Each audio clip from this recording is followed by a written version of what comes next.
hindi ako bakla. Kung hindi ako bakla.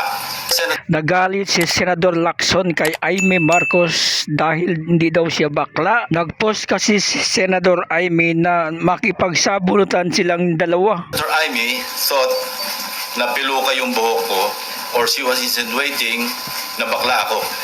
Kaya siya naghamon ng sabunutan. On both counts, I say nothing can be farthest from the truth.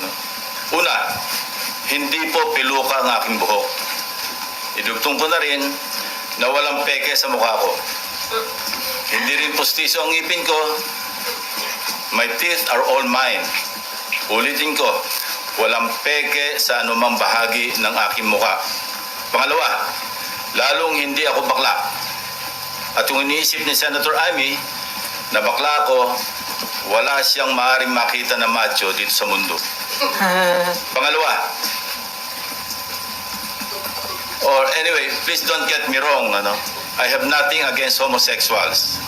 It is their choice and I respect them for that. But as far as I'm concerned, kahit hindi ako kagwapuhan, para sa akin, masarap pa rin na maging tunay na lalaki. At tulad ni Tito Soto at Gringo Honasan, macho din po ako. Lalaking lalaki. Period. End of discussion. On Monday, January 19, we will resume the Blue Ribbon Committee hearings to further clarify some issues surrounding the flood control anomalies. Hence, we'd like to know more about the so-called Cabral files. Not necessarily from Congressman Leandro Leviste, although he is most welcome to attend and participate in the hearing. In fact, we're also sending an invitation to the Speaker of the House of Representatives. But we prefer to get it from the original and official source itself, the DPWH, Department of Public Works and Highways.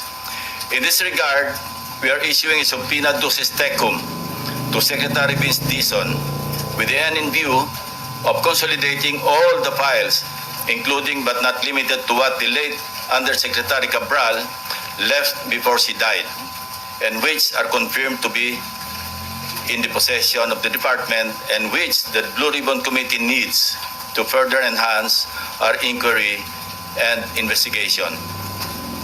Nag-usap na kami ni Secretary Vince tungkol dito last Monday at kung ano-ano mga files at dokumento ang kailangan namin.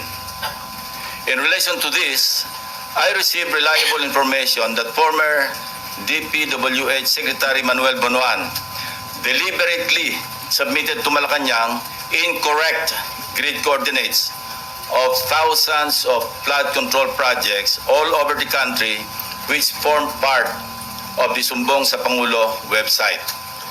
This resulted in grossly inaccurate data involving some 421 ghost projects on previously inspected flood control projects earlier reported to the public by the said department, and which they are now trying to rectify by comparing the records in their multi-year planning and scheduling, or MIPS, MYPS, project and contract management application, or PCMA, and other related documents that remain intact and in the possession of the department.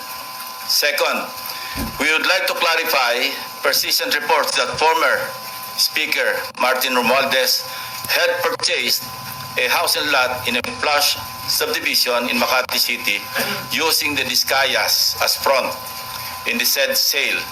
If verified to be true, this could possibly establish a direct connection between the former Speaker and the Discayas.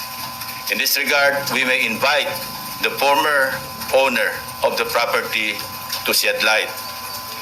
This is what I'm advising Senator Aimee Marcos. Noise does not convict. Neither does it indict even who may be perceived as the most guilty in the FCP or flood control project saga. Only evidence does. Kaya kung meron siyang mayambag na ebidensya para madiin ang kanyang pinsan, sumali siya sa pagdinig. Walang pipigil sa kanya at walang magbabawal sa sasabihin niya o gagawin niya. We would also seek further clarification from the so-called BGC boys and what prompted reports that they have recanted or planning to recant their testimonies before the committee or any other investigating body. I also intend to clarify with former Yusek Bernardo the circumstances behind a failed attempt by former Chief PNP and now MMDA General Manager Nicolas Torre to take him under the custody of the latter and find out for what purpose. We will also issue subpoena to personalities who snubbed our invitations during the last hearing under pain of contempt and arrest by the Senate Sergeant at Arms. With all that said, I'm ready to answer your questions.